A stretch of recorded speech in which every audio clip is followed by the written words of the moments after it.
কেন সাজালাম, এইটা হচ্ছে প্রশ্ন হইতে পারে। এখন ব্যর্থতার গল্প আমরা বা ব্যর্থতার দিকে, অতীতের ব্যর্থতার দিকে আমরা এই জন্য ফিরে তাকাতে চাই কারণ ভবিষ্যতে আমরা আর ব্যর্থ হতে চাই না এই জন্য। এবং আজকে 4 নভেম্বর, গতকালকে 3 নভেম্বর গেছে, সামনে 7 নভেম্বর আসছে। মুশফিক বলেছেন, আমাদের অন্যান্য বক্তারা বলেছেন যে বাংলাদেশের সমস্ত কিছুর মতো এখানে যেমন জায়গা জমি, তারপরে অন্যান্য মিডিয়া ইন্ডাস্ট্রি থেকে শুরু করে রাজনীতি, সংস্কৃতি, সমস্ত কিছু যেভাবে বিভিন্ন ভাগবাটোয়ারা হয়, এখন আসন ভাগাভাগির কথা শোনা যাচ্ছে, একইভাবে বাংলাদেশের ইতিহাসও কিন্তু মানে বিভক্ত, দলীয় দৃষ্টিকোণ দ্বারা নিয়ন্ত্রিত। আমাদের কোনো জাতীয় ইতিহাস নাই। এবং এই কারণে আপনি দেখবেন এক দল ক্ষমতায় থাকলে সরকারি ছুটি একদিনে, আরেক দল ক্ষমতায় থাকলে সরকারি ছুটি আরেক দিনে। 7 নভেম্বরকে এক দল দেখে আরেকভাবে, আরেক দল দেখে আরেকভাবে।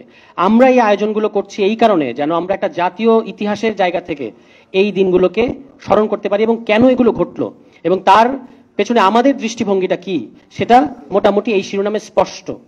যে বিপ্লব ও সংহতি দিবস বলেন আর যাই বলেন, খেয়াল করবেন ঘোষণাপত্র করেছেন তারা একটা, জুলাই ঘোষণাপত্র।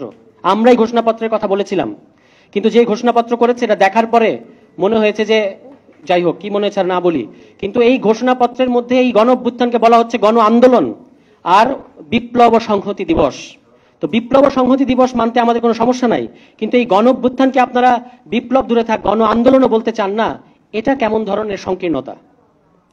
যেই গণ অভ্যুত্থানের পরে আপনারা এখন ক্ষমতায় এক পা চলে গেছেন বলে অনেকে বলে থাকেন, গুঞ্জন করে থাকেন। এখন আমাদের এটা কেন ঘটে বারবার? কেন বাংলাদেশের ইতিহাসে এইরকম রক্তাক্ত ইতিহাসের মধ্যে আমরা কেন বারবার পড়ে যাই? এটাই হচ্ছে আমাদের দেখার বিষয়। ওইটা যেটা আলোচনা এসেছে যে ইতিহাসের ডাক বা কলিং অফ হিস্ট্রি, এইটা আমাদের রাজনৈতিক দলগুলো, এখানকার শীর্ষ নেতৃবৃন্দ ইনক্লুডিং শেখ মুজিবুর রহমান, আওয়ামী লীগ, বিএনপি, কেউ এই ইতিহাসের ডাকগুলো ধরতে পারে নাই। আপনি দেখবেন যে প্রফেসর রাজ্জাক শেখ মুজিবুর রহমান সম্পর্কে একটা আফসোস প্রকাশ করেছিলেন যে ইতিহাস তাকে, অবশ্যই আব্দুর রাজ্জাক তার নিজস্ব ভাষায় বলেছেন যে ইতিহাস তাকে স্টেটসম্যান হওয়ার সুযোগ দিয়েছিল, উনি হইতে গেলেন আওয়ামী লীগের একটা, মানে আওয়ামী লীগও না, ছাত্রলীগকে উনি বিভক্ত করেছেন, বিভক্ত করে ছাত্রলীগের একাংশকে উনি সমর্থন দিয়েছেন, আরেক অংশকে বিদ্রোহী বানিয়েছেন। এবং এই যে বিভক্ত করা, ভাগ করার রাজনীতি, এটা উনি সেনাবাহিনীর মধ্যে ঢুকিয়েছেন এবং এটা উনি সমস্ত জায়গায় ঢুকিয়েছেন, মুক্তিযোদ্ধাদের মধ্যে ঢুকিয়েছেন, আমলাতন্ত্রের মধ্যে ঢুকিয়েছেন, দলের মধ্যে ঢুকিয়েছেন, হেন কোনো জায়গা নাই যেখানে ভাগ করা হয় নাই। এবং এটা হলো বিভক্তি আর গঠন একসাথে থাকতে পারে না। আমরা যে রাষ্ট্র গঠন করতে পারলাম না, এটার কারণ হচ্ছে এই যে আমরা মানে আমাদের এই আওয়ামী লীগ যারা ওই সময় 1971 সালে মুক্তিযুদ্ধ আসলেই দেশ স্বাধীন হোক এটা চেয়েছিল কিনা, যেটা সন্দেহ করার যথেষ্ট কারণ আছে, তারা পরিস্থিতির মধ্যে পড়ে গেছে, পরিস্থিতির মধ্যে পড়ে আর এটার মানে বিকল্প কিছু তারা করতে পারে নাই, যে কারণে তারা তাদের নামটা আমাদের মুক্তিযুদ্ধের, মহান মুক্তিযুদ্ধের সাথে জড়িয়ে আছে নানাভাবে। কিন্তু দেশ স্বাধীন হওয়ার পরেই কি মানে সবাইকে ইনক্লুড করা দূরে থাক, তারা তো তাদের দলকেই, পুরো দলকেই আসলে ইনক্লুড করতে পারে না। যে কারণে আমি অনেকবার বলেছি যে আওয়ামী লীগের পক্ষে জাতীয় ইতিহাস লেখা দূরে থাক, পরিষ্কারভাবে সুন্দর মতো একটা দলীয় ইতিহাস লেখা সম্ভব না। আওয়ামী লীগের ইতিহাসে মাওলানা ভাসানীকে পাবেন না, আওয়ামী লীগের ইতিহাসে তাজউদ্দিনকে পাবেন না, আওয়ামী লীগের ইতিহাসে সিরাজুল আলম খানকে পাবেন না, এদেরকে পাবেন না। কে আছে? শুধু আছে শেখ মনি আর শেখ মুজিব, আর কেউ নাই। আর এখন তো আওয়ামী লীগ আমলে সবচেয়ে বড় ইতিহাস রচনাকারী হয়ে গেছিলেন শেখ হাসিনা নিজে। তো সেখান থেকে এইটারই একটা 72 সালে তারা যেটা করেছে, যেখান থেকে আমরা এই আলোচনাটাকে অ্যাড্রেস করতে চাই, আমাদের আজকের সংগ্রামের সাথে এটা নিবিড়। সংবিধানটা তারা যেভাবে একচেটিয়া ভাবে গায়ের জোরে একটা অনির্বাচিত পরিষদ দ্বারা গণপরিষদ গঠন করলেন এবং সেই গণপরিষদে এক ব্যক্তিকে একেবারে সংবিধানের ঊর্ধ্বে তারা স্থান দিয়েছেন, সমস্ত রাষ্ট্রীয় প্রতিষ্ঠানকে ধ্বংস করেছেন, এই কথাগুলো আমাদের নেতারা বলেছেন। যে এইটা করার অনিবার্য ফল কি হয়েছে? অনিবার্য ফল হচ্ছে আপনি রাজনীতিতে রাজনীতি করার জন্য সমস্ত রাজনৈতিক দলের যে রাজনীতি করার অধিকার, এই স্পেসটা বন্ধ করে দিয়েছেন, রুদ্ধ করেছেন 72 সংবিধানের মধ্য দিয়ে। এবং এইটা যে স্বাভাবিকভাবেই যে প্রতিক্রিয়াটা হবে, এই বানিয়েছেন রাষ্ট্রীয় সেনাবাহিনীকে, মানে তাদের মর্যাদাকে ভুলুণ্ঠিত করে আপনি রক্ষী বাহিনীর মতো একটা বাহিনী বানিয়েছেন, যে যারাই কথা বলবে তাদেরকে ধরো মারো, ধরো তক্তা মারো পেরেক। শুধু সেটা না, রক্ষী বাহিনী, এখানে অরুণা সেনের বিবৃতি যদি আপনারা পড়েন, যে নির্যাতন, একজন বামপন্থী কমিউনিস্ট নেত্রী ছিলেন, যে নির্যাতন রক্ষী বাহিনী করেছে, এটা পাকিস্তানি সেনাবাহিনীদের নির্যাতনকেও হার মানিয়েছে। এগুলো একেবারে বিভৎস বর্ণনা আছে। তো এই রক্ষী বাহিনী দিয়ে যখন আপনি এভাবে পুরো দেশকে ঠান্ডা করতে চাইলেন, আপনি কি পুরো দেশকে ঠান্ডা করতে পারবেন? দেশকে ঠান্ডা করতে পারেন নাই। তখনই এই মানে এই অনুমানগুলো করা হয়েছিল, এই আশঙ্কাগুলো প্রকাশ করা হয়েছিল, যেভাবে 72 সংবিধানটা আপনারা করলেন এটা ব্যাকল্যাশ করবেই। এবং 73-এর নির্বাচন, মানে প্রফেসর রাজ্জাক বলেছিলেন শেখ মুজিবকে যে আপনি বিরোধী দল গঠন করার সুযোগ দেন, বলছে কেউ আসতে পারবে না। এবং দেখেন 293টা আসনে তারা জিতেছে। সুষ্ঠু নির্বাচন হলে কি হতো আমরা জানি না, কিন্তু 293 আসন পাওয়াটা অস্বাভাবিক।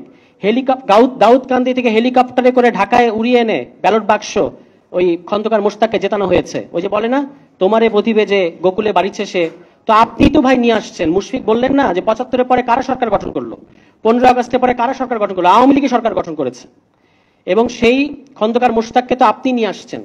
এবং এই যে ঘাত প্রতিঘাত, বারবার আমাদের টালমাটাল, আমাদের সেনাবাহিনীকে আন্ডারমাইন করা, যেটা শেখ মুজিবুর রহমান করেছেন, এবং তার ফলে বিক্ষুব্ধ এক অংশ যে ঘটনা 15 আগস্টে ঘটিয়েছেন, নিশ্চয়ই আমরা এটাকে সমর্থন করি না।